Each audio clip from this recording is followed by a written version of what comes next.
boa tarde a todos e todas. Essa é um encontro, nosso encontro do Laboratório José Martí de Literatura Infantil e Juvenil da América Latina. O nosso encontro de hoje tem o privilégio de ter a escritora Edna, perdão, está aqui. Iturralde. Não. É que pensei que estavam colocando coisas no chat.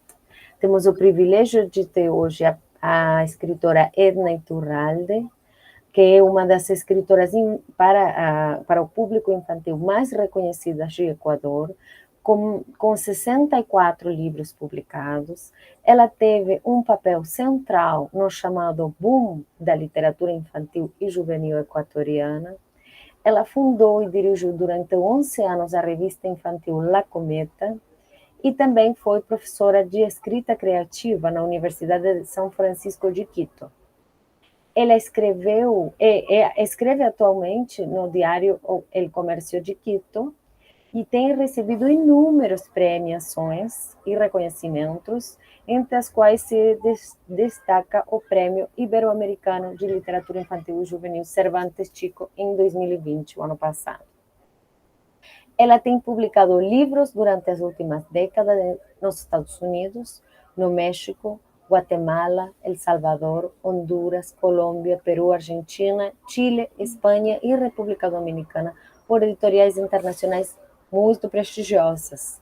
Então, Edna pode falar também sobre essa questão da circulação do conhecimento, no fundo, né? E da literatura infantil e juvenil hispânica nas Américas e no mundo como um todo, né? Então, estamos muito felizes de receber ela hoje. Queria dizer mais alguma coisa. Ela foi presidenta fundadora da Academia Equatoriana de Literatura Infantil e Juvenil.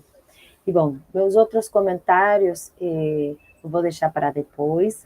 Quero só dizer que essa palestra, a palestra que a Edna vai, ou seja, a fala, né, a conversa com a gente, se chama Claves e Pretextos para a Minha Literatura. Então, agradecendo muitíssimo pela generosidade de Edna em estar aqui hoje. Muchas gracias, Edna. Es muy generoso de tu parte regalarnos con tu presencia. Aqui também agradeço a presença de todas e todos, professores, alunos, colaboradores do Laboratório José Martí. É uma ocasião para nós de conversa, de diálogo sobre a literatura infantil. Temos hoje a particularidade de ter uma escritora fantástica com a qual queremos conversar e muito. Então, bem-vinda, Edna. Como falei, muchísimas gracias por estar aquí hoy. Es un privilegio para nosotros tenerte, así que paso la palabra para ti y después a lo último vamos a tener un tiempo para preguntas de todos. Muchas gracias, Alejandra, por tus palabras tan bonitas y también por agradecerme. Yo les agradezco a ustedes porque me da una oportunidad muy especial y muy bonita para poder conversar con jóvenes y con maestras, maestros en Brasil. Tú me has dado un regalo con esta entrevista. Así es que yo les agradezco mucho, Daniel, Alejandra, muchas gracias, estoy absolutamente contenta de estar aquí. Y como tú has dicho, yo quisiera comenzar con mi charla que se llama Claves y Pretextos para mi Literatura, y luego, con muchísimo gusto, podemos tener un conversatorio, es decir, que me pueden hacer las preguntas que deseen. Yo voy a comenzar ahora con mi ponencia, que se llama justamente Claves y Pretextos para mi Literatura. Como una de las claves más importantes de mi literatura es la multiculturalidad y la etnicidad, comenzaré mi ponencia con un fragmento del poeta mexicano Octavio Paz, del poema Piedra de Sol, que no solo es uno de los poemas más bellos que conozco, sino que lo encuentro muy apropiado. Y dice así: Nunca la vida es nuestra, es de los otros. La vida no es de nadie, todos somos la vida. Pan de sol para los otros, todos que nosotros somos. Soy otro cuando soy. Los actos míos son más míos si son también de todos. Para que pueda ser, he de ser otro. Salir de mí, buscarme entre los otros que no son si yo no existo, los otros que me dan plena existencia. No soy, no hay yo, siempre somos nosotros.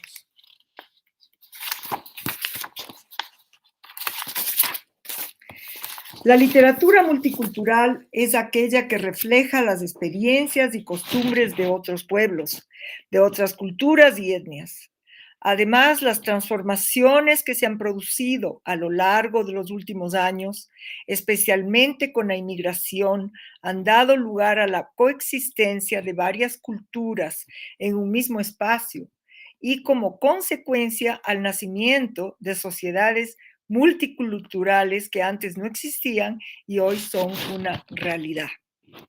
La multiculturalidad es un concepto surgido de una revisión histórica de orientación cultural llevada a cabo en Estados Unidos de América a mediados del siglo XX, imponiéndose por las décadas de los 60 y 70 y llegando a su mayor desarrollo en los últimos 20 años de este siglo XXI.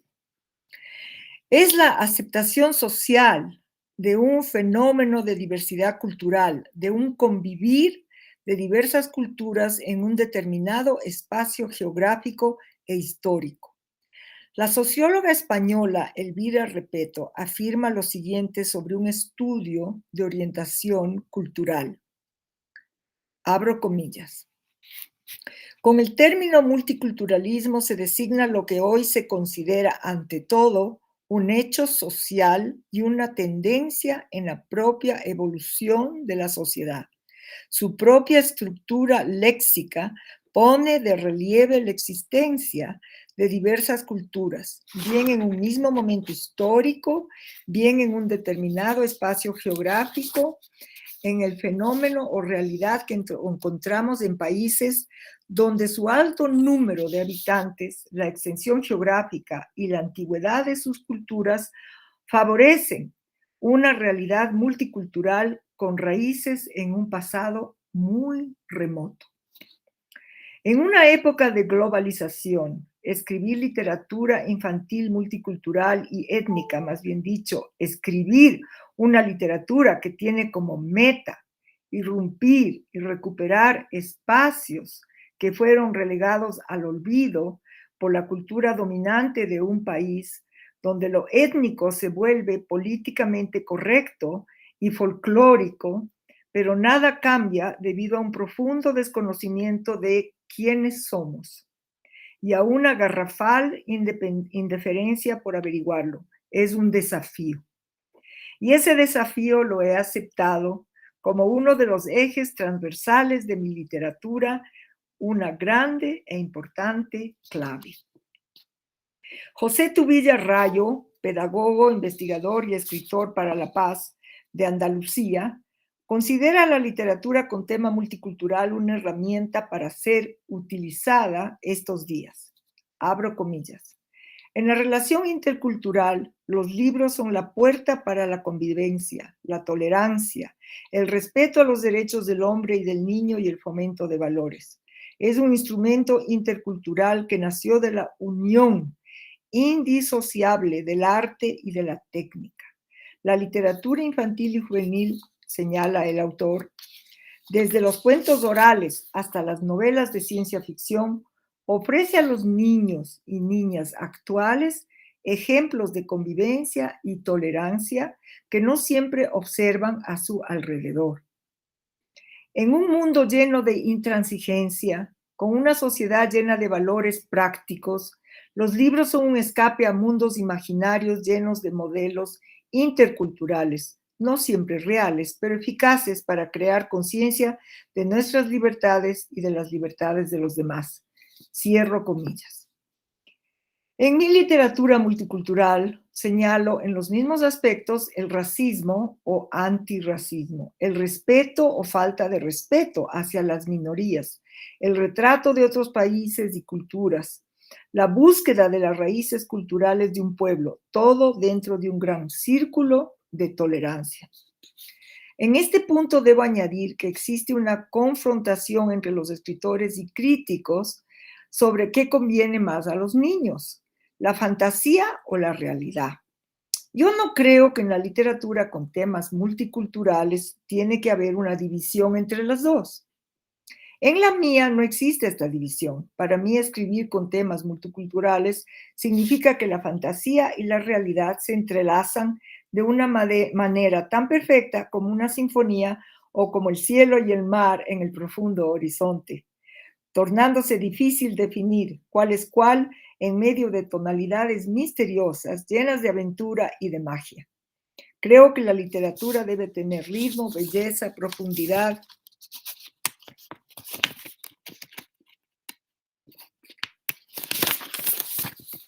creatividad, además de estar sostenida sobre un idioma claro. La literatura multicultural bien escrita cumple con todo lo dicho. Ahora hay otra cara de la moneda. En cuanto al multiculturalismo propiamente dicho, también hay el peligro de que se lo transforme a identidades enaltecidas por mitologías étnicas o religiosas fundamentales e intolerantes, instigadas a agredir a otras, sin mantener ningún reconocimiento del principio de universalidad por encima de la propia identidad.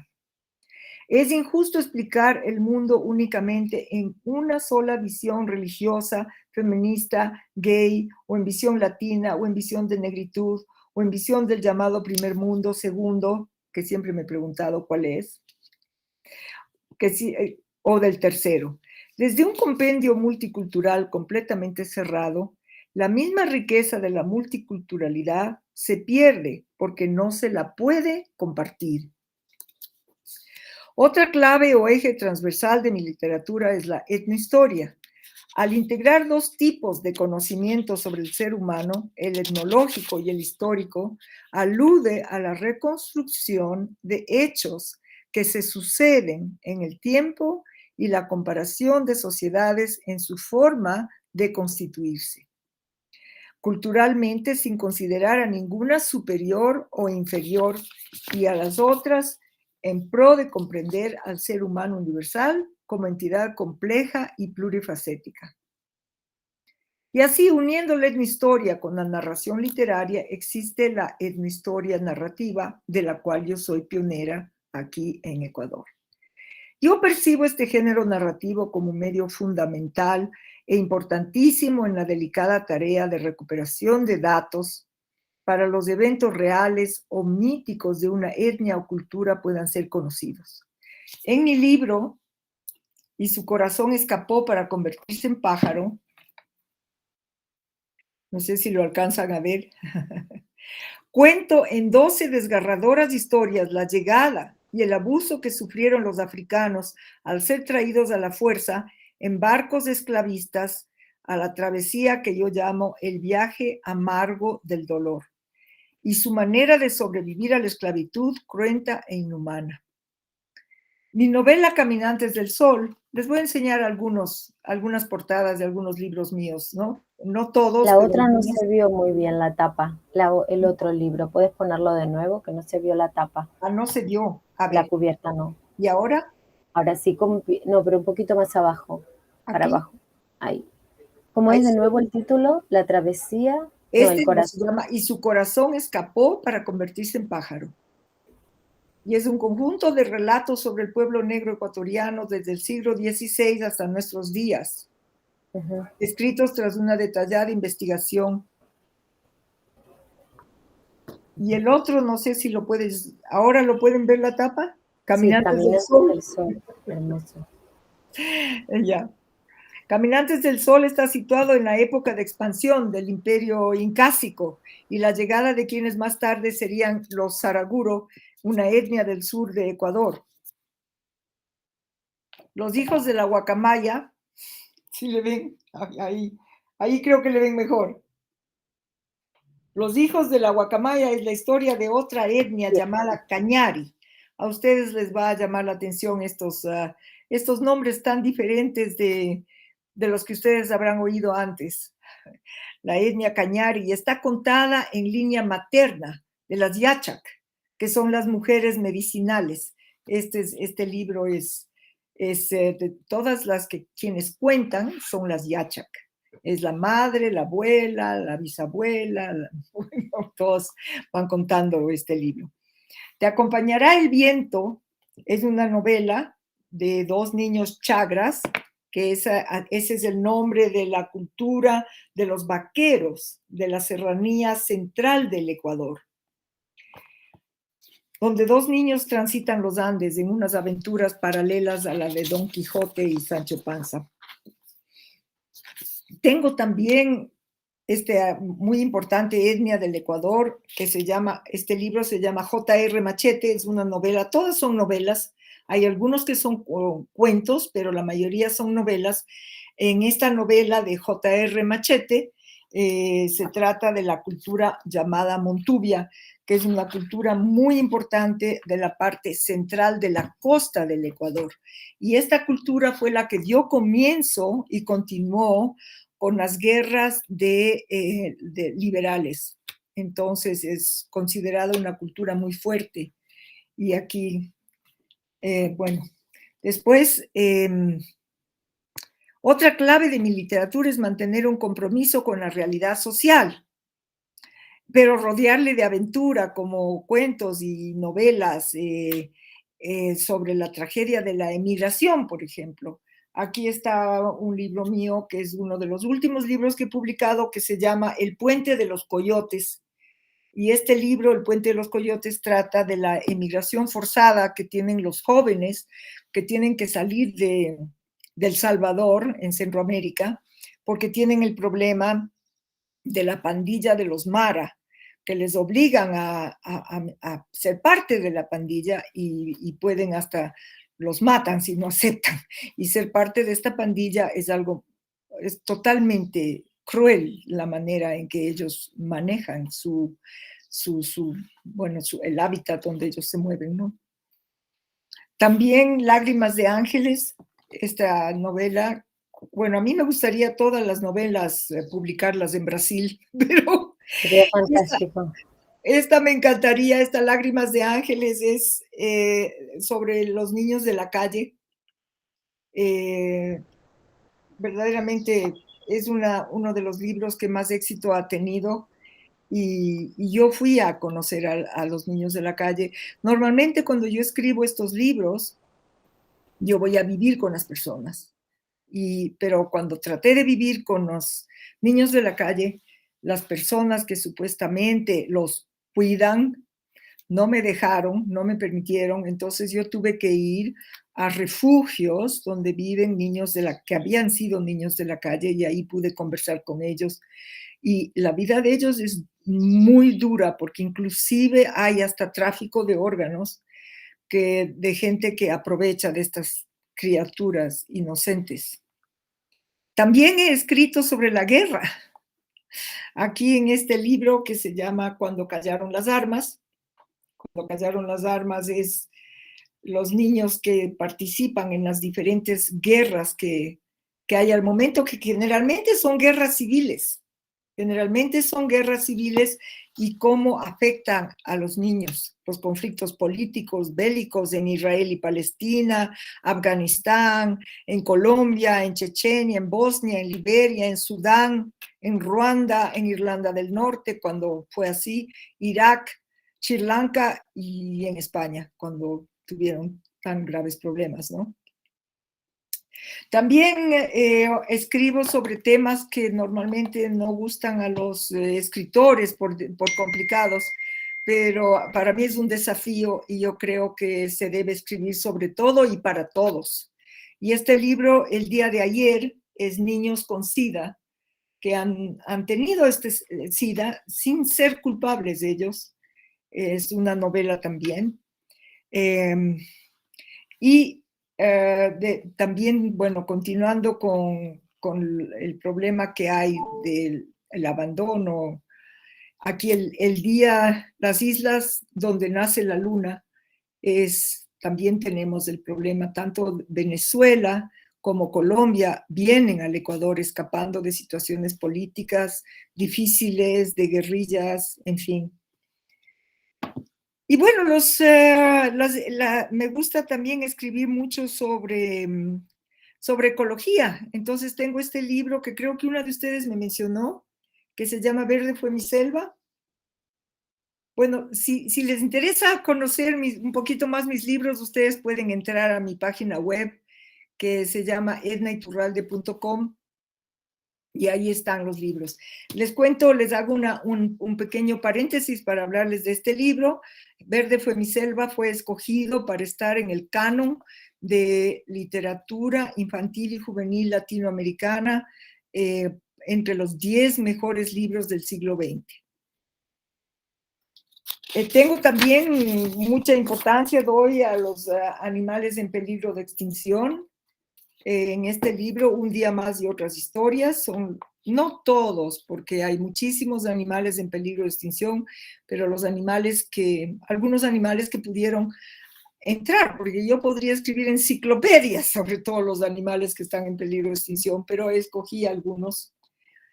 Y pues los libros históricos, en fin, no les quiero aburrir diciéndoles cada libro que he escrito, pero sí me gustaría decirles ahora sobre mi clave biográfica. Simón era su nombre. Ustedes obviamente saben y conocen al libertador Simón Bolívar. Simón Bolívar está aquí en este libro, es una novela, una biografía novelada de Simón Bolívar. Y tengo también de otros personajes históricos importantes. También tengo para niños, y Simón, el Libertador, el caballo y el perro, para niños pequeños, contados por Palomo Blanco, el caballo de Simón Bolívar, Nevado, su perro. Tengo novelas biográficas, que es otra clave mía, como les decía, pues de Guayasamín. No sé si ustedes han escuchado el nombre Guayasamín, es un importante pintor latinoamericano que es ecuatoriano. Se llama el libro Llevo 3000 años pintando.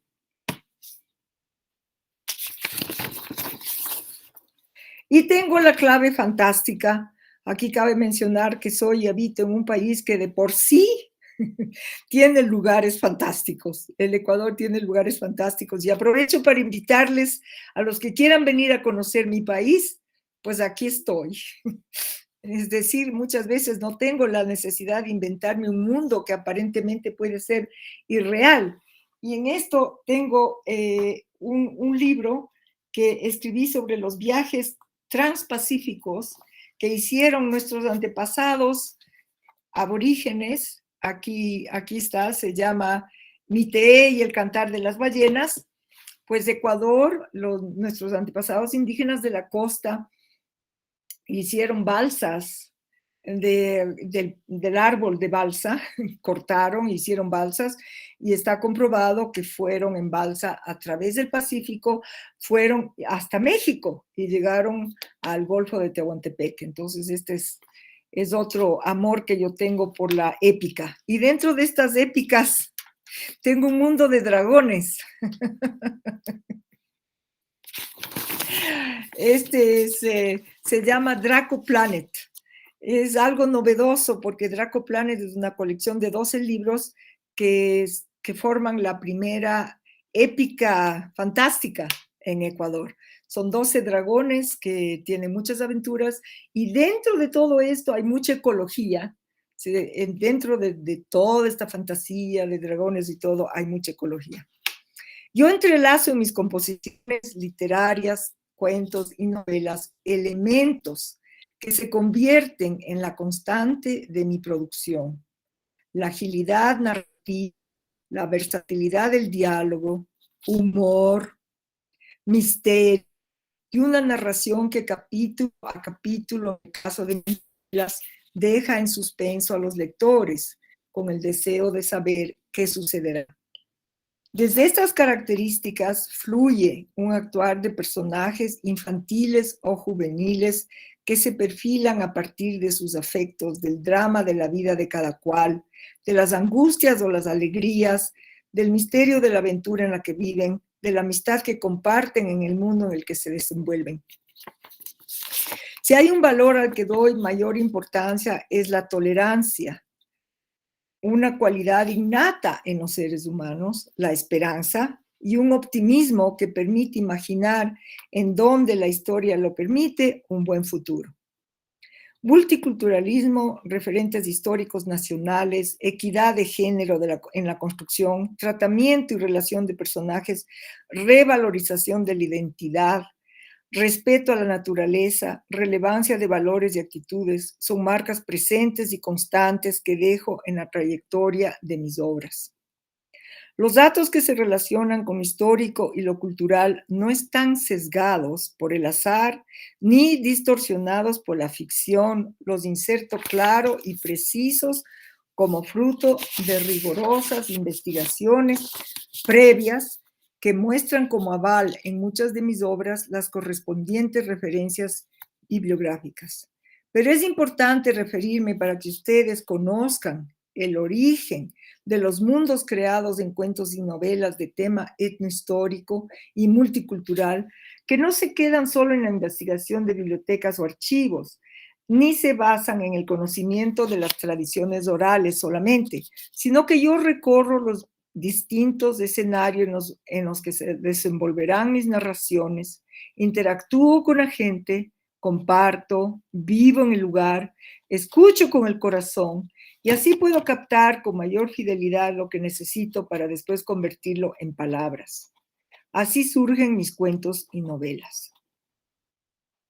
Beatriz Sarlo, la académica argentina, autora del libro Escenas de la vida postmoderna, dice que esta generación de niños no corresponde a la cultura de la letra, como la de los adultos, sino a la cultura de la imagen. Sin embargo, a partir de las imágenes creadas con maestría por la letra, se puede retornar a ella y por ende a la lectura. De allí viene mi pretexto para irrumpir en la literatura infantil y juvenil con una entusiasta invitación a compartir historias, aventuras, magias, mitos, convirtiendo a la lectura en una aventura maravillosa. Y de este modo puedo afirmar que escribo con entusiasmo y amor, que para mí escribir es mi vida, que el día que no escribo, siento que la vida me ha jugado una mala pasada y se escurrió a mis espaldas sin dejar huella. En conclusión, tanto en mi literatura con clave de multiculturalidad, en mi historia narrativa, social, histórica, biográfica, ecológica y en la llamada fantástica, trato de abrir un camino, un puente que nos conduzca en medio de una alta dosis de magia, aventura y fantasía hacia nuestros propios corazones, al mundo de nuestra realidad y la de otros, de nuestra fantasía o la de otros, para así poder decir: no soy, no hay yo, siempre seremos nosotros. Muchas gracias. Fantástico, Edna, nos encantó escucharte. Qué lindas palabras. Muy, muy lindas palabras. Muchas gracias. Hermoso lo que has leído, conocer más de tu literatura. Puse en el chat, vou passar para o português de novo. Coloquei no chat o link para o site de Edna, onde estão também os livros, as capas dos livros de Edna. E para ver mais, enfim, a gente entrar mais em contato com a bibliografia escrita por Edna Iturralde, que, como falei, tem uma circulação transnacional, né? Pela América Hispânica, pela Espanha, pelos Estados Unidos. Então, fantástica a sua fala, Edna. Eu tenho vários comentários, mas vou passar primeiro a palavra para nosso público, antes de eu entrar com as perguntas. Então, vamos abrir agora as perguntas do público. ¿Alguien tem? ¿Puedo decir algo antes? Sí, claro, Edna. Sí, claro.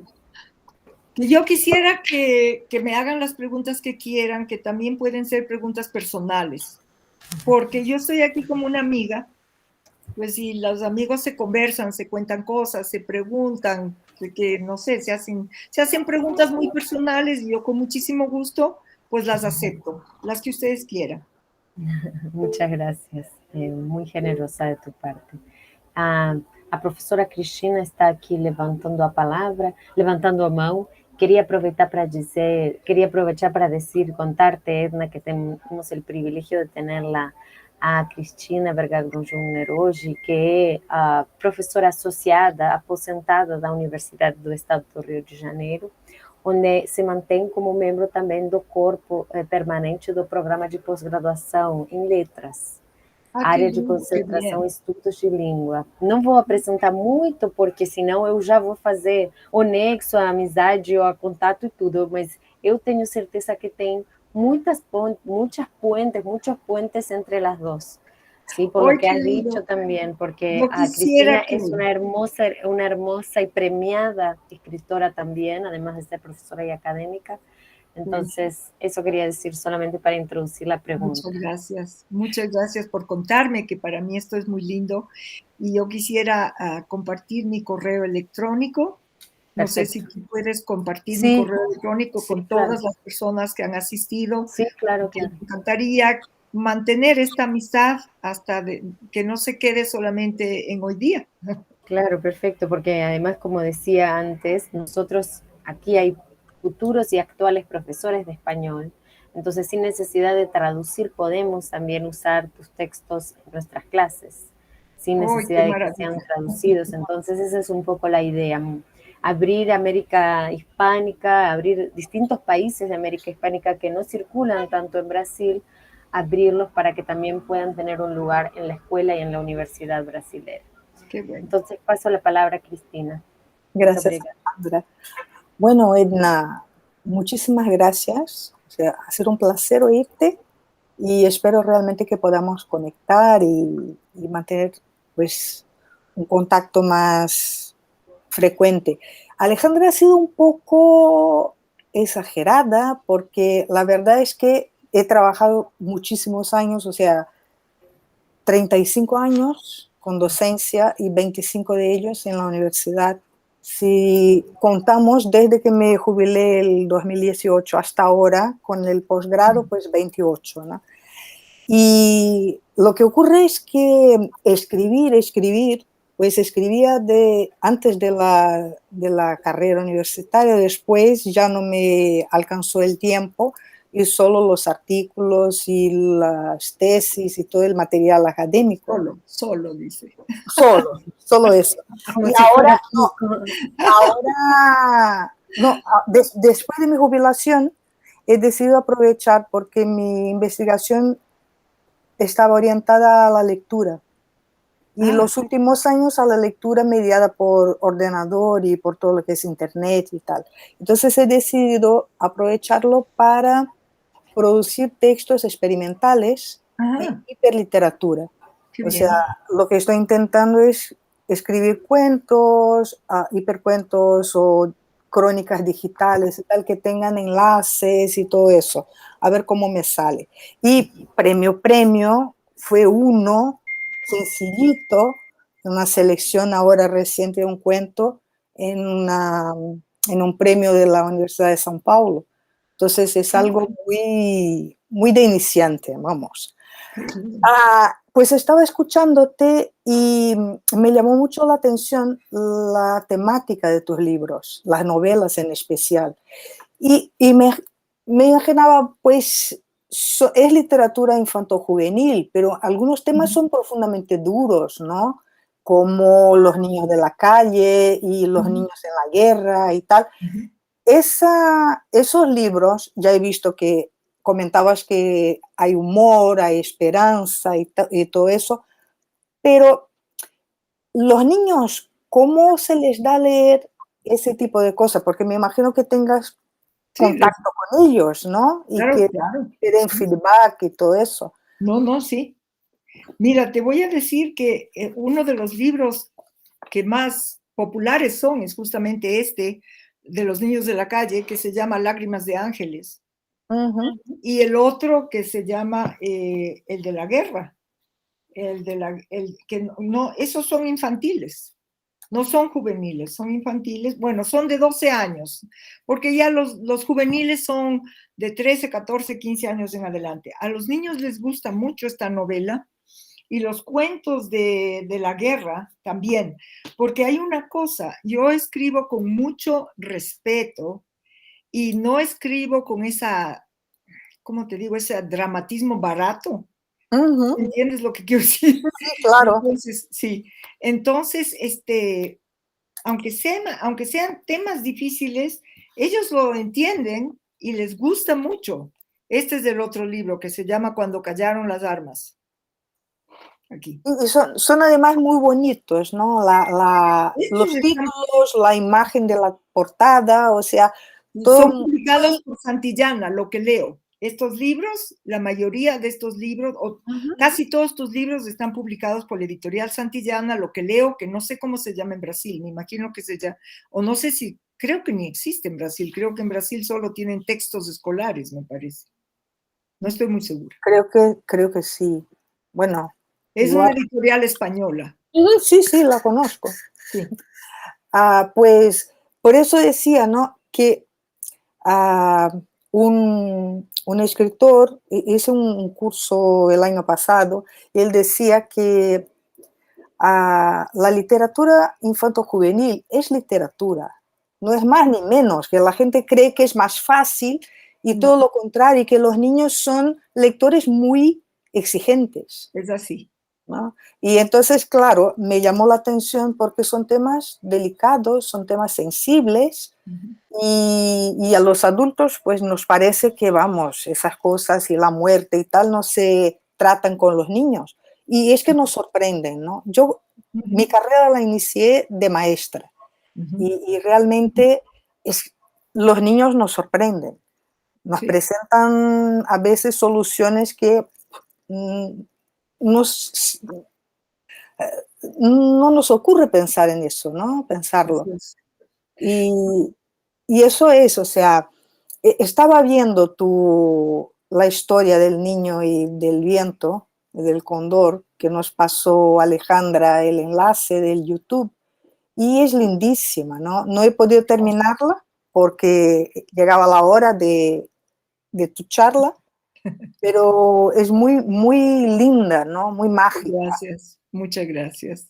Qué lindo recibir estas palabras de ti. Te agradezco mucho y sabes que para mí es muy importante. Los maestros y maestras aquí en el Ecuador, en su gran mayoría, son quienes promueven la lectura, porque tanto los padres de familia como el gobierno tratan de quitar la importancia a la lectura.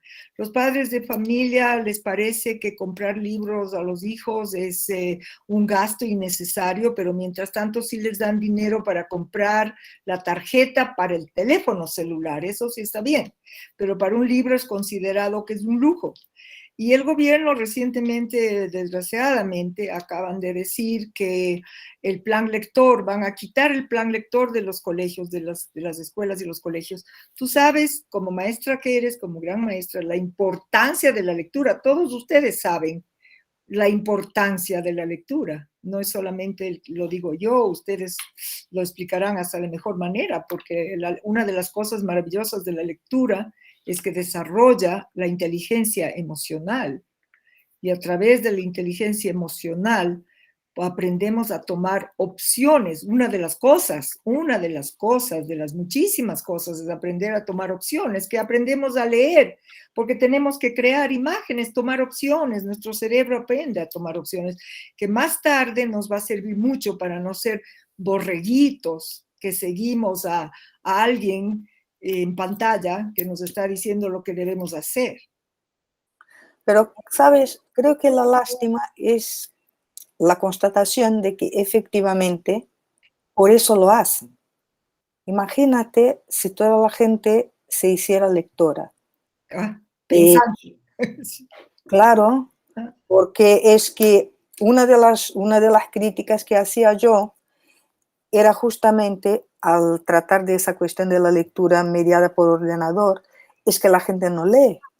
La gente pues sigue las palabras y no reflexiona y simplemente la pasa adelante sin pensar en las consecuencias y se les engaña y les mete la trampa porque sí, ¿no? Porque es conveniente. Y o sea, una de las cosas que yo quería cuando comencé a escribir cuentos y artículos de opinión y ensayos y tal, para ordenador era justamente intentar mostrar que es posible escribir algo Es que no posible. sea simplemente ese montón de bobadas que se pasa de uno a otro y que es posible reflexionar. Pero claro, ahí la gente dice que es muy largo, que se le cansa leer en pantalla y todo eso, y efectivamente es un problema. Cuando un gobierno tiene ese tipo de actitud y cuando los padres creen que es poco práctico, es porque estamos perdiendo una cultura de humanidades. Así Estamos es, volcados hacia la técnica. así No es. es que no sea importante, vamos, claro, sí lo es, pero una técnica sin humanidades, sin reflexión, sin filosofía, no nos lleva a ningún lado. Tienes Entonces, toda a la mí me razón. parece impresionante claro, que eso ocurra y que la lucha de los escritores es tremenda y muchas veces son los niños que luchan por ello, ¿no? Porque les encanta y piden a los padres y exigen a la escuela. Ojalá eso siga pasando, ¿no? Espero que sí. Espero que sí. Yo, por parte mía, pues, y veo por parte tuya el entusiasmo de promover la lectura. eh, Eso es lo más importante. Muchísimas gracias por Pues compartir conmigo tus pensamientos. Fantásticos las reflexiones, los comentarios. Estoy totalmente de acuerdo con ustedes y también remarcar esto, ¿no? En Brasil, por ejemplo, ahora también se cerró el plan lectura, Oh, ya allá hace unos años.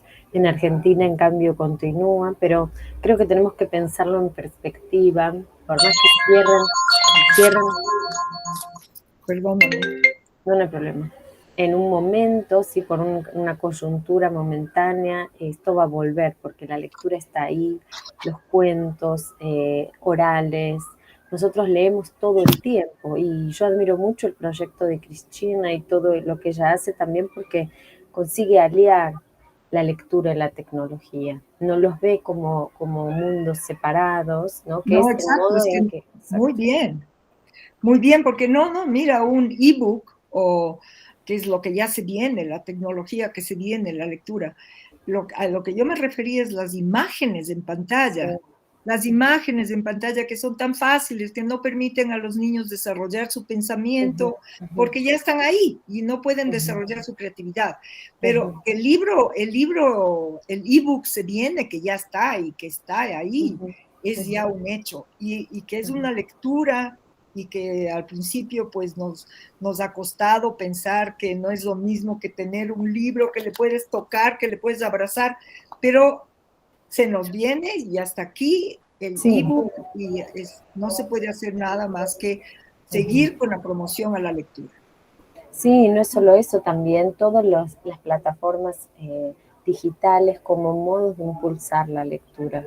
Sí, Ellas son modos muy poderosos. Entonces, muchas veces esta visión más humana y humanista que citaba Cristina se apropia, es capaz de apropiarse también de la tecnología, ¿no? sí, Y de los sí, espacios digitales y encontrar seguro. ahí un espacio más. Entonces dejamos de sentirnos como unos u otros y comenzamos a apropiarnos de ese espacio y ver que el libro, en lugar de morir, va a sobrevivir, ¿no? Y Espero bueno, que eso sí. los gobiernos hasta que lo entiendan, ¿no? Tardarán más en entenderlo, pero eso es imposible que se pierda porque las historias, las narraciones, sean escritas o orales o visuales, son parte de nuestra, de nuestra base más profunda y humana, ¿no? Mis hijos muchas veces me piden, conta, mãe, conta, mãe, ¿no? Esa cosa, empiezo a decir algo y claro, ya saben que a mí me gusta contar. Entonces, esta cosa de conta, mãe, conta, conta. No, qué ¿No? bonito. Es como esta cosa que ya tenemos y escuchar Mm, historias y contar en libros o fuera de libros historias es algo sí. que es parte de nuestro sustrato humano, más fundamental. Así que por eso me gusta tanto escucharlas y las admiro mucho. Creo que Qué lindo. Carolina, Muchas gracias. creo que Carolina tiene aquí algún comentario, pregunta, Carolina. Carolina es nuestra alumna excelente aquí y es Ah, qué también bien. traductora, una excelente traductora, así que es un buen contacto Bueno. para ti, Edna. Ay, qué maravilla. Ojalá publique en Brasil y que tú me Sería traduzcas los fantástico. libros. No, ella Imagínate. es una fantástica traductora y una excelente alumna de nuestros Gracias. cursos de cultura, ha viajado por España, así que aquí esperamos el comentario de ella que confío muchísimo. Ecuador no conozco. Me gustó mucho escuchar a Edna, no la conocía. Y mientras hablaba, yo compré un libro tuyo. Ay, qué Yo lindo. compré este de la selva. Ah, Verde Mi selva Florecer. foi verde. Qué bueno. Porque Ah, yo tengo un hijo, tiene 5 años, le encanta leer. Siempre tengo que leer algo para él antes que se duerma. qué bonito, qué Entonces, bien. Te felicito que lo hagas, Carolina. sí, Yo tengo obrigada. una hija que también se llama Carolina. Assim, me gustou muito esta diversidade de temas Sabes de sus que livros. muchas gracias por tus palabras. Sabes que esto que tú le lees a tu hijo me hace acuerdo, les voy a contar un poquito de que tiene que ver con mi vida para que nos conozcamos mejor. Yo cuando tuve mis hijos pequeños, yo les contaba también cuentos como tú, Carolina. Y entonces cuando les volví a contar un cuento después de un mes, me había olvidado algo, ¿no es cierto? Que eso pasa, ¿verdad? Porque tú te inventas algo y cuando lo vuelves a contar como que algo cambiaste porque no te acuerdas exactamente. Y mis hijos me reprendían y decían, no, mami, así no era, es que así no era, mami. Ay, ¿cómo era? ¿Cómo era? Entonces, para poderlos contar siempre igual, yo los escribí y entonces les leía. Y esa fue una de las razones por las que yo comencé a escribir. Bueno, anteriormente, mi razón primaria, y esto te va a gustar, Cristina, les va a gustar a las maestras y maestros que están escuchando, comenzó cuando yo tenía 11 años y estaba en 5º grado de la escuela. Todos los lunes teníamos una asamblea donde se cantaba el himno nacional y ese año que yo estaba en 5º grado, pidieron que cada grado hiciéramos como una especie de hora social, 10 minutos de algo, que un coro o unas poesías, y a mi grado nos salió sorteado hacer una obra de teatro. Y fuimos a la biblioteca de la escuela y no encontramos nada apropiado. Entonces yo fui a la casa y escribí una comedia. Yo era una niña muy lectora, no era la mejor estudiante, no, pero era una niña muy lectora. Y, y fui al día siguiente con esta obra donde mi maestro, y él debe haber tenido un corazón de oro, porque aceptó. Y entonces cuando él aceptó, yo ya me sentí escritora. Y empecé a escribir a pedido de mis compañeras y compañeros de colegio, que ellos me decían que habían tenido un nuevo hermanito o una hermanita, o que tenían un gatito que había parido 6 gatitos, algún tema me daban y me pedían que escriba un cuento. Y yo escribí el cuento y ahí soñé que de grande yo iba a ser una escritora profesional. Es así como nació.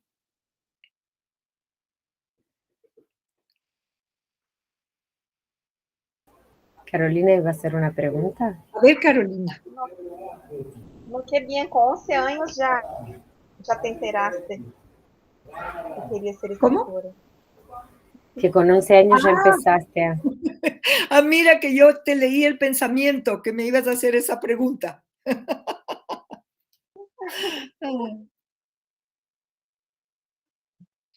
Muchas gracias por tu pregunta. ¿Tienes otra más, Carolina? Alejandra dijo que impartía clase de escritura creativa. ¿Todavía lo hace? No, sabes que no No. lo hago porque me quitaba mucho tiempo, porque yo podía recibir solamente a 12 alumnos, porque era 1 con 1, ¿no? Y entonces yo en escritura creativa no puedes corregir, o sea, puedes corregir el lenguaje, pero no puedes corregir la fantasía ni la creatividad. Entonces, es bien, lleva mucho tiempo, hay que estar muy metido en el cerebro de la otra persona, en su alma, en su corazón, para poder seguir adelante. Y me quitaba mucho tiempo y a mí me encanta escribir. Entonces, yo lo hice 2 años y luego lo dejé. Daniel parece que quiere hacerme una pregunta. Daniela. Daniele. Daniele Danilo. también es colaboradora del Laboratorio José Martí, también es una excelente alumna y excelente profesora de español también aquí en nuestro Segura. programa de lenguas para la comunidad. Sabes que la Universidad de Río de Janeiro tiene programas de enseñanza de lenguas y entonces personas que no necesariamente son alumnos de la universidad toman clases de lenguas. Y ahí es que nosotros hemos estado introduciendo autoras hispanoamericanas para que las personas que estudian español, porque quieren, en fin, por diversos fines profesionales, de interés, bueno, lo estudian a partir de la literatura y específicamente a partir de literatura escrita por mujeres. Y Daniela estuvo participando de este proyecto porque ella es profesora de una de estas clases, entonces estamos con este proyecto desde el semestre pasado de enseñar a partir de escritoras mujeres. Así que podemos ya incluirte, muy lindo, ¿sí? Y ya podemos incluirte en nuestro proyecto a tus libros. Daniele. Muy feliz. Daniele, ya tienes la palabra. Dale, gracias. Eu estava pensando nisso de la multiculturalidade e quando tenho uma hija também de 7 anos e quando busco livros para ler para ela, que le encanta que le lean livros, sempre busco isso, ¿no? De ensinar culturas variadas, ensinar sobre todo história das Américas, porque não sei como é em outros países de aqui, pero em Brasil não conhecemos muito las culturas hermanas, ¿no? De los países próximos, pero me parece muy importante enseñar a los niños, desde niños, de los más niños, eso que está tan cerca de nosotros, que forma parte de nuestra identidad también, pero que no conocen, no saben que existe a veces, como has dicho, ¿no? De los nombres que no les suena, pero debería sonar, ¿no? Porque son culturas que forman parte de nosotros también, aunque no las conozcamos tan bien, ¿no? Sí, qué bonito lo que dices, sí, me encanta que digas eso porque, y yo me olvidé de contarles de un libro mío que se llama Los pájaros no tienen fronteras, y es justamente mitos, leyendas y mitos de Latinoamérica. Entonces, y claro, como los pájaros no tienen fronteras, nosotros en la parte científica, literaria, cultural, no deberíamos tener fronteras. Aquí, por ejemplo, se quiere muchísimo a Brasil y se conoce la música y se conoce la feijoada. Bueno, ustedes tienen miles de cocinas, de comidas, un país tan rico folclóricamente, pero nosotros conocemos de ustedes y se quiere muchísimo a Brasil. Y a propósito cambiando de tema, como tú estás haciendo para mujeres, ¿verdad? Tú estás haciendo las clases para mujeres. Cuando yo comencé, que es un poco más de 40 años atrás, porque yo tengo ahora por fuera, tengo 73 años. En mi corazón tengo 12. Un tiempo tenía 15, pero después dije no, porque a los 15 años ya sufres, porque no te llamó el muchacho que te gusta, porque no te invitaron a una fiesta, porque te salió una espinilla. No, entonces tengo 12 años en el corazón. Pero yo me acuerdo cuando recién comencé, la mayoría de escritores eran hombres. Entonces se referían a mí de una manera, imagínate que en un programa radial yo escuché que hablaban entre ellos de mí y le preguntaba el locutor a uno de los escritores, ¿qué opina usted de la literatura de Edna Iturralde? Y este señor dijo, hace un poquito más de 40 años, este señor dijo, para ser mujer, escribe bien.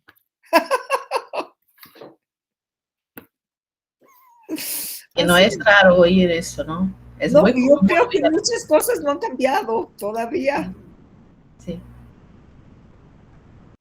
Así es. Sí, justamente por eso incluimos, en realidad el público no son solo mujeres, los estudiantes son hombres y mujeres, Pero está justamente bien. por eso privilegiamos el lugar de las mujeres que fueron tanto tiempo invisibilizadas, como te pasó a ti, ¿no? Y pasó en otras literaturas de Hispanoamérica. Entonces, por eso le damos ese lugar preferencial y de privilegio a las mujeres escritoras en nuestras clases. Sí. Qué locura, ¿no? Da una Bueno, bronca. pero lo más importante es la equidad. Lo más importante es que exista equidad tanto para los hombres como para las mujeres. Tiene que haber un equilibrio. La vida sin equilibrio, pues nos vamos al vacío. ¿No hay otra pregunta? Me encantaría Sí, contestarles sí. lo que quieran. ¿Más preguntas? Si no, voy a hacer la mía. Me parece que ya Ya, llegó la pues, hora de la mía. a ver, Alejandra. Yo quería preguntarte sobre, están hablando aquí, hay mucho ruido, voy a cerrar mi ventana, sobre tu interés, ¿no? En esta, bueno, esta dedicación que tú tienes a la etnohistoria, a este interés etnográfico en la narración. Me interesa muchísimo, ¿no? Y tú hablaste de la tolerancia, pero también estaba pensando en otro tipo de valores que a veces encontramos en estas historias que no necesariamente comparten la cosmovisión, bueno, más legitimada, ¿no? En nuestra sociedad, que es, por ejemplo, la del éxito o la del dinero, este tipo de valores. Quizás ahí encontramos otras historias. Y hace poco estuve trabajando con un grupo de docentes y justamente leímos un cuento indígena editado por el Centro Editor de América Latina, que era una editorial argentina que circuló muchísimo en los años 60 y 70, en donde la infancia, y esto es una de las cosas, digamos, uno de los ejes que nortean nuestro laboratorio, el laboratorio José Martí, piensa las infancias fuera de digamos, el paradigma mmm, más prevaleciente de infancia que existe en nuestra sociedad, que es una determinada imagen de infancia, ¿no? Y las infancias indígenas, por ejemplo, muchas veces no encajan en esas infancias. Entonces, este cuento que leímos en ese caso traía, por ejemplo, el valor del trabajo. Es un valor complicado para pensar la infancia hoy en día digamos, está mal visto, ¿no? El trabajo, y también está estigmatizado el trabajo infantil como relacionado, porque se piensa que la infancia debe tener un espacio de ocio, que obviamente es importante, ¿no? Esta cosa de exigir de los niños, o sea, dentro de los derechos de los niños sabemos que el trabajo, que el derecho a estudiar, a educarse, a tener momentos libres es muy importante, pero lo que traía ese cuento indígena era el valor del trabajo, inclusive en la infancia, como fuerza de transformación de una niña. Qué Entonces, interesante, ¿no? Así es. sí, muy bonito. Entonces quería preguntarte en realidad sobre esas dos cosas, sobre los valores variables, si tú como has estudiado también esas infancias callejeras que les decimos en Argentina, ¿no? Las infancias que viven en la calle, las infancias indígenas, esas otras infancias que no son el niño que se queda en su casa protegido por sus padres, son esas otras infancias que quizás rompen con el paradigma más publicitario, ¿no? Que nos venden muchas veces los medios de comunicación de que la infancia debe ser así. Y a las otras infancias se las marginan, se las segrega, se las considera no niños, ¿no? Los niños que de las clases populares muchas veces se consideran, bueno, él sí debe trabajar para ganarse porque hay que ser esforzado, y hay otros paradigmas según los cuales se juzga o se piensa las otras infancias que no son esa infancia estereotípica.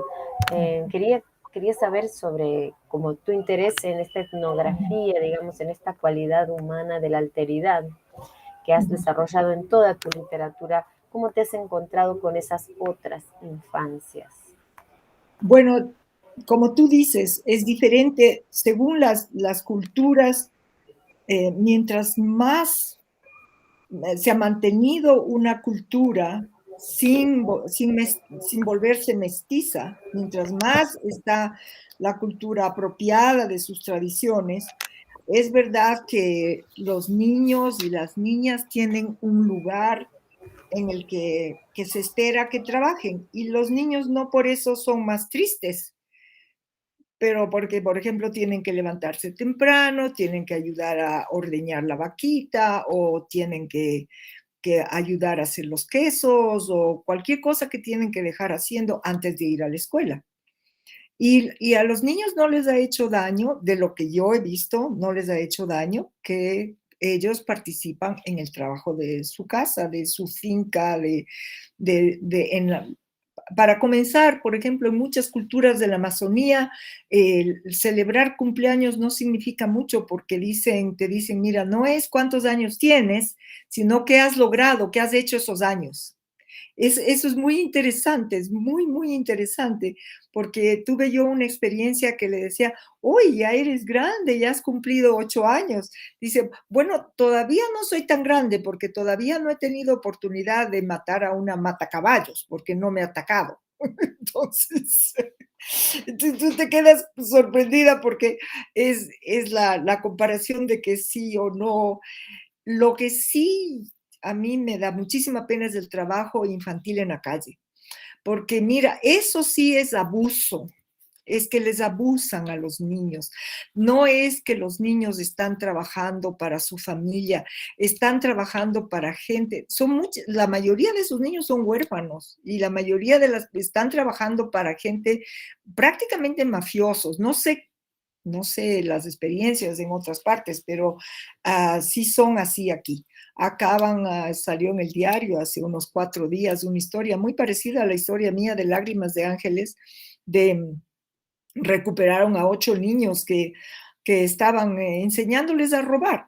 Entraban eran niños de la calle, entraban a los centros comerciales y robaban. Entonces, pues definitivamente yo no estoy a favor con los niños que les hagan trabajar en trabajos en la calle, pero yo sí soy muy, muy, muy respetuosa de las culturas, cómo les piden a sus hijos que participen en el trabajo de sus finquitas, de su casita, de cómo dejan barrida su habitación antes de salir. Yo quisiera que todas las culturas tuviéramos eso, que los niños se sintieran partícipes de arreglar, de ayudar a dejar la casa limpia antes de salir al colegio. A mí me parece que eso no les molestaría en lo más mínimo, que más bien les daría una cierta disciplina.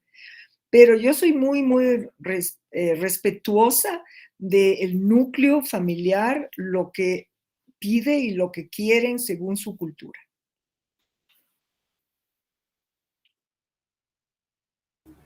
Excelente. Entonces, esa idea de que esas otras infancias también con sus complejidades, ¿no? El Sí, trabajo infantil puede significar una cosa, puede significar otra para diferentes niños en distintas circunstancias. así Como es. también relativizar. Aquí voy a poner un link para un trabajo de una socióloga que conozco que estudió justamente el tema de las infancias callejeras, y el libro está online en la biblioteca de Claxo, que es del Consejo Latinoamericano de Ciencias Sociales. Se llama Biografías Callejeras, y ella hizo también eso, justamente vivió con un grupo de niños durante un tiempo y cuenta las historias diferentes, las transformaciones. Es muy interesante el texto. Y me encantó tu respuesta, Edna, y tu experiencia también. Y mi otra pregunta era sobre qué consejos le darías a los consejos, ¿qué consejos le darías tanto a los escritores que quieren escribir literatura infantil? Porque tú, bueno, siendo publicada por Santillana, que es una de las instituciones, digamos, más importantes, con más visibilidad y con más circulación de toda Iberoamérica. Me estaba fijando recién en el catálogo brasilero de Santillana. En realidad Santillana en Brasil tiene varias editoriales que, o sea, uno no se da cuenta que está comprando un libro Santillana y lo está comprando, que son de las escritoras más importantes de literatura infantil brasileña, forman parte de ese conglomerado, como editoriales como Salamandra y otras, que son muy, muy importantes para el canon y la lectura de Brasil, de literatura brasileña. Entonces tú estás en ese lugar que en realidad es un lugar privilegiado, ¿no? De circulación transnacional y con esta institución tan fuerte. Pero y las personas, digamos, si tú tuvieras que empezar de nuevo ahora, ¿qué consejo le darías a los escritores cómo hacer para insertarse, para ser escuchado, por un lado eso? ¿Y qué consejo le darías a los docentes también que tienen que estimular la lectura? Entonces, los dos lados, te puse en una situación difícil. Sí, bueno, yo creo que los docentes me podrían enseñar a mí cómo estimulan la lectura. Estoy segura que tendrán, porque los maestros y maestras con quienes yo me veo, porque tengo invitaciones a mesas redondas, bueno, en fin, ahora nuevamente, porque por el COVID tuvimos siempre mucho miedo y entonces teníamos a través de Zooms, ¿no? Pero a mí me maravilla la creatividad que tienen los docentes para lograr que a los niños les guste la lectura. Es fascinante. Pero lo que yo veo es que para que los maestros y maestras puedan lograr esto que los niños lean, tienen que ser lectores de ellos mismos. Eso es lo importante. Y si no son lectores, porque sí puede coincidir, porque todos los seres humanos somos diferentes, puede coincidir que alguna maestra, algún maestro no le guste leer. Pero entonces, nada de contar que no le gusta, tiene que leer y actuar con un entusiasmo como que verdaderamente no le queda más remedio que actuar, pero tiene que leer a los niños. Yo creo que es fundamental que las maestras y maestros lean a los niños, con los niños, y esa es una manera mucho más importante que decir, tienen que leer tal.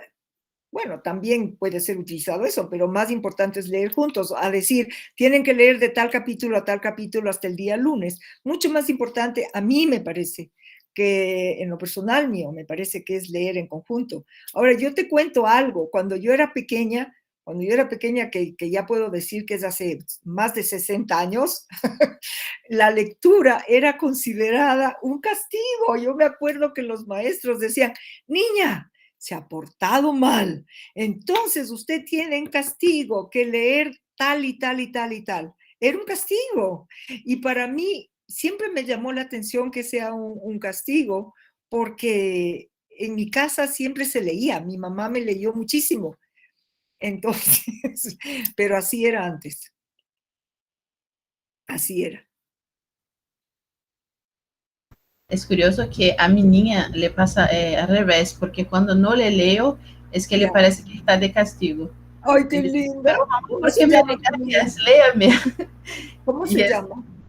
Isis. Isis. Isis. Sí. Sí, a mí también me pasaba lo contrario, que cuando yo era chica mi mamá me obligaba a apagar la luz y dejar de leer, porque yo me hubiera quedado a la noche así con la luz prendida y entonces mi mamá pasaba. Claro. Sí. Cuando leemos, cuando amamos la lectura, pues así es así, verdaderamente. Y para mí, les cuento que los libros fueron grandes compañeros, porque yo fui una niña muy solitaria. Mi papá murió en un accidente de aviación cuando yo tenía 1 año. Mi mamá fue hija única. Fuimos a vivir con mis abuelitos y pues entre los libros y los perros eran mis amigos, mis compañeros. Cristina, alzó la manito. Sí, Cristina. Es que me llamó la atención, ¿no? Lo que comentabas de la lectura, porque yo soy de la generación de la televisión, ¿no? Entonces, cuando nací, mi padre compró la televisión porque mi madre estaba en casa, no estaba de permiso en el trabajo y tal, y de ahí crecí con la televisión. Ajá, Pero en mi casa había muchísimos libros y ya. mis padres siempre estaban leyendo algo. Ujú. Y nos contaban cuentos por la noche y nos regalaban libros. Entonces, es una trayectoria un poco distinta porque yo veía mucha televisión, jugaba mucho, tenía muchos compañeros en donde vivía, ¿no? En el edificio y tal, y era muy inquieta. Me gustaba escribir, o sea, escribí cuentos, obritas de teatro y tal desde pequeña. Tengo un librito que debía tener, que 8 años, una historieta que hice, con los dibujitos Qué y el texto lindo. hasta hoy. Bueno, pero tenía pereza de leer. No de oír las historias, me encantaban, y me encantaban los libros, pero sentía pereza de leer. Hasta el día, y yo creía que no me gustaba leer, o sea, yo tenía ese, ay, que me gustaría leer, y es que no me gusta. Hasta el día que descubrí, probablemente porque en la escuela el profesor decidió por una obra que tenía mucho que ver con la edad que teníamos entonces, y me encantó. Y yo comencé a leer no solo mis libros, sino los libros que le daban a mi hermana Ah, en la mira. escuela, que era menor. Entonces leía los suyos. Y el colmo fue cuando yo hice la escuela normal, entonces, de maestra, ¿no? Entonces, entre el segundo y el tercer año, me pasé un mes leyendo, que no hacía nada más. O sea, leí como 60 libros en un mes. Y de todo, de Eso ciencia es ficción, de muchísimo. literatura infantil, de todo. Yo despertaba tarde, me tomaba un libro, leía, paraba para comer, ducharme y tal, y volvía a leer, hasta la hora de dormir. Y entonces ahí me entró que efectivamente me gustaba mucho leer. Era algo, entonces es una trayectoria.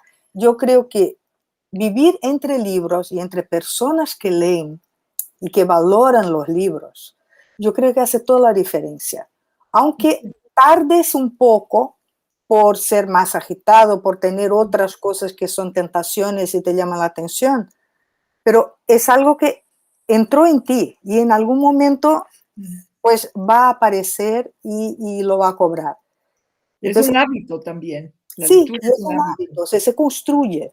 Se puede a cualquier edad. Yo les digo eso a los niños, que a cualquier edad pueden tener el hábito de la lectura, porque a veces me dicen, es que a mí de pequeño o de pequeña no me leían. Digo, bueno, pues ahora tú puedes tener el hábito de la lectura el rato que quieras, solo tienes que ponerte a leer, aunque sea 10 minutos al día. Y es impresionante porque después es que no te deja más, ¿no? Nunca, nunca te dejo. Lees todo y todo el tiempo, y al final me he decidido por trabajar con eso, o sea, investigar sobre lectura, ¿no? Sobre proceso lector y todo. Qué bien. Y es impresionante porque es una trayectoria distinta a la mayoría de las personas que es lectora Claro o que sí. escritora que conozco. Ujú. Yo también, yo no había conocido una persona como tú, que primero no, una persona importante como eres tú, que primero no le gustaba leer y después pues cayó en esas redes lindísimas de la lectura. Pero ahora me acuerdo que no contesté una pregunta. Tú creo que me preguntaste, Alejandra, sobre qué les diría a los escritores jóvenes. ¿Qué les diría? Yo les diría que, ay, perdón, creo que le corté a Cristina antes de que terminara de Cristina, decirme algo. Cristina. Cristina, No, ¿tú no, querías no, decir algo más? Perdona. no, solo iba a completar que Ah, sí, sí. no es que no me gustaran los libros ni las historias, Ujú. es que era demasiado inquieta para pararme y leer, ¿no? Porque ahora no, ahora es todo lo contrario. Olvido la vida y estoy en un libro y me largo, pero en aquella época no. O sea, y creo que el vivir con libros y rodeada de historias hace toda la diferencia, porque paciencia, esa tranquilidad necesaria vendrá con el tiempo, porque ya está ahí la semillita, ¿no? O sea, Qué bueno. ese contacto.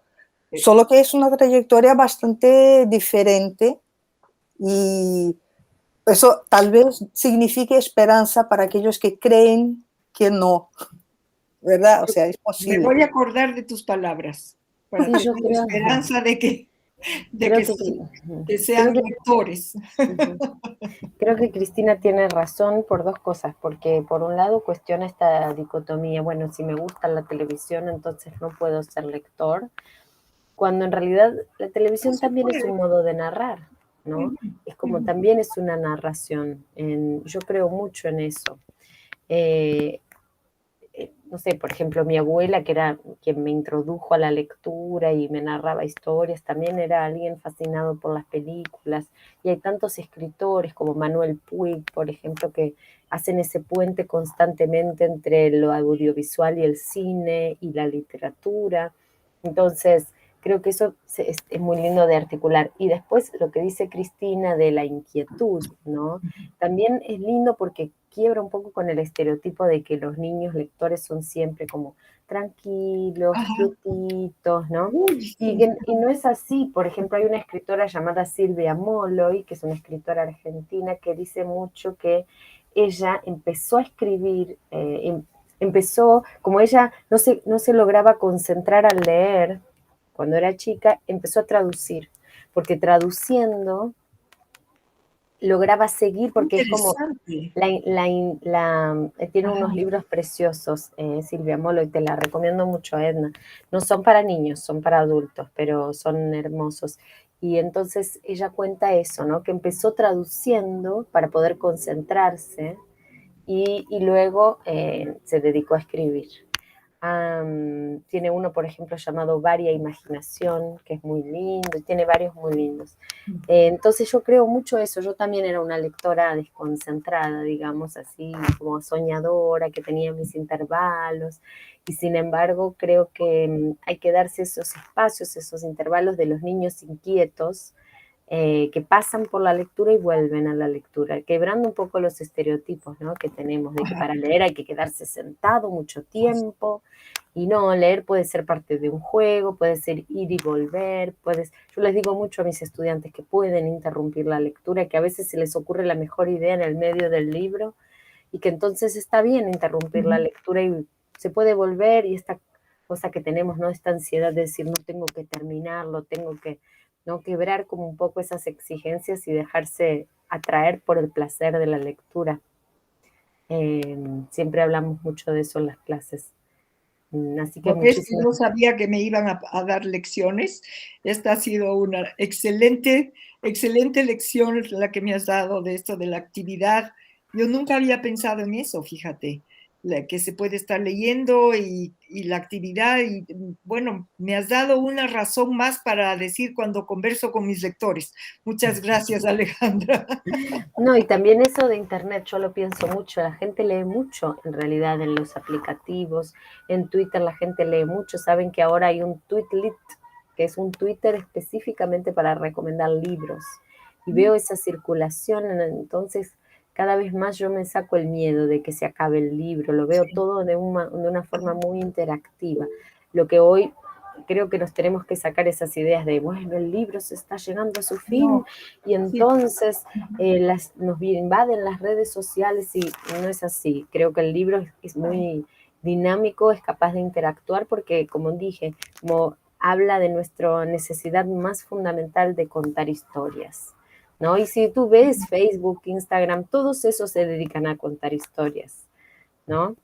Y el libro también. Así que el libro entra por ahí, entra por esas herramientas también. En un año, te propongo que en un año vamos a volver a conversar y yo te podré decir mi experiencia, porque la semana pasada tuve que firmar adendos a todos mis contratos con lo que leo de Santillana, porque van a hacer la prueba de poner los libros en internet. Así es que ¿Viste? en un año te cuento si es que han seguido comprando libros de papel o si se ha ido todo hacia la internet. En un año podré Bueno, contar. luego puedes compartirlos con nosotros también, los libros, así los podemos usar en las Así, clases. eso es lo que ellos dicen, ¿no? Ellos dicen es la universalidad del libro. Entonces, bueno, pues vamos a ver cómo va. Vamos a ver cómo va. Yo creo que implica un impulso enorme y una expansión muy, muy grande. Pero al final no contaste esto que ibas a contar de lo que le dirías a los escritores Sí, sí. iniciantes, que no necesariamente tienen que ser jóvenes, pueden ser de diferentes edades, pero iniciantes. No sé, pero jóvenes en el sentido de Sí, que son jóvenes en la escritura, sí. en la escritura, digamos. Ujú. Sí, sí, sí, porque mira que hay, claro, depende, pueden ser de cualquier edad. Bueno, yo lo que les diría, primero es de una simplicidad increíble, les diría que tienen que ser lectores, porque si no eres lector, si no eres lectora, pues no puedes ser escritor, o sea, no hay que darle vueltas al balde, así es, hay que ser lector. Y después les diría que no tengan miedo y que se lancen a escribir, pero que no hagan que normalmente los nuevos escritores siempre están esperando la reacción de otras personas. Bien sea, no estoy hablando de editoriales, porque ahí sí es muy importante que entregues un manuscrito, pues que tú estés contenta, que te gusta, que te parece que está bien, que estás de acuerdo, que estás satisfecha, entonces presentas el manuscrito. Pero cuando empiezas a escribir, yo conozco que lo hacen, que escriben un capítulo o escriben un cuento e inmediatamente se lo presentan a cualquier persona. Y entonces, no todo el mundo le va a gustar lo que tú escribes. Hay personas que les gusta y personas que no les gusta, pero si se encuentran con alguien que no sea la mamá, que les va a decir que está precioso, pues el problema es que se desaniman.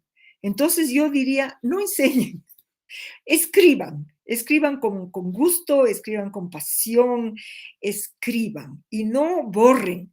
No vayan con esa timidez de que escriben el primer párrafo y después, ay, pero no me gusta, voy a borrar, voy a comenzar otra vez. No, yo les diría, escriban continuamente, comiencen por cuentitos. Ahora, puede ser que haya personas que pueden comenzar por novelas. Sí, muy bien. Entonces escribe un capítulo completo. No con la tentación de escribir y borrar, completo. Y después léelo en voz alta, a ti mismo. Yo creo que Dios nos ha dado la mejor computadora del mundo, que es nuestro cerebro, y nos vamos a dar cuenta, estando con atención, tal vez no nos vamos a dar tanta cuenta como una persona que es una editora, un editor, pero sí nos vamos a dar cuenta si algo necesita un arreglo. Pero al final, ya después de haber completado, o sea, haz el pastel primero y de ahí pues decóralo y ahí lo ves. Y si le has puesto demasiado fondant, le quitas un poquito, le pones otro, pero completa. Eso es mi consejo. Porque si no, tienen mucho miedo y dicen, no. Yo traté y no pude. ¿Pero qué trataste? Escribiste y borraste. Entonces, hay que tratar sin miedo. Eso es lo que yo les recomiendo. Que lean mucho, que traten sin miedo, que escriban. Son cosas de una simpleza increíble, pero yo creo que ayuda mucho. Muchísimas gracias, Edna. Bueno, eu acho que se ninguém tem mais alguma pergunta, podemos ir encerrando essa conversa com Edna, que foi um privilégio, Edna. Qué linda eres. Muy, Gracias. muy lindo tenerte, realmente tu generosidad es enorme. Esperemos que, bueno, quizás también con esa divulgación, porque estaba mirando aquí justamente en Amazon, estaba mirando que no es tan fácil conseguir tus libros aquí. No. Y entonces, Antillana por ejemplo, no los tiene en Amazon. No, entonces son como difíciles de conseguir aquí en Brasil, entonces la posible divulgación digital sería una de las formas en que podíamos acceder más fácilmente. No sé, vamos a investigar, vamos a ver, vamos a estar en contacto, ¿qué te parece? Me Para que parece muy bien. podamos incluir tus Estoy libros. encantada. Me parece muy bien. Y si tú, mira, si tú me puedes ayudar, yo aceptaría feliz cualquier ayuda, en el sentido de que tú hablaste hace un momento que Santillana, lo que leo, tiene, tiene editoriales que sí publican, aunque no publiquen con el nombre de Santillana, lo que leo, pero hay editoriales. Si tú me podrías dar las direcciones de algunas de estas, Sí, o la persona con quien yo podría escribir un correo electrónico o dirigirme o llamarle por teléfono, porque yo sueño con publicar en Brasil, yo verdaderamente que sueño con publicar en Brasil. Mira, Brasil es la puerta grande. Bueno, México también, pero imagínate, Brasil es una maravilla. A mí me llenaría de felicidad y de orgullo porque no he publicado en Brasil. sería fantástico. Okay. Yo no tengo específicamente el contacto de esas editoras porque no digamos, las conozco. He comprado libros y conozco escritores que publican esas editoras, pero no tengo el contacto de los editores en sí, pero podemos buscarlo juntas. Bueno, por si acaso, si tú o cualquier persona que está participando, que me esté escuchando y que me pueden echar una manito, como decimos, pues en español, ayudarme para ver si puedo conseguir ese contacto, porque es difícil, ¿sabes? Como es otro idioma y bueno, es un poco complicado verdaderamente poder publicar a pesar de, en realidad, de la cercanía. Es que el problema también es que no existe mucha, ¿cómo se dice? Apertura, intercambio. No existe intercambio con Brasil, Ecuador y Brasil, aunque nos encanta la cultura brasilera, pero no existe ese intercambio como hay con México, por ejemplo. En México a mí me abrió la puerta porque yo participé 3 veces, gané el concurso de la Secretaría de Educación Pública, entonces eso me abrió la puerta, pero con Brasil yo no, como no escribo en portugués, yo no puedo mandar libros míos para... Eso es lo que me falta y por eso necesitaría tener un contacto más directo. ¿Me esperan un segundito? Sí, claro. Un segundito, ¿ya?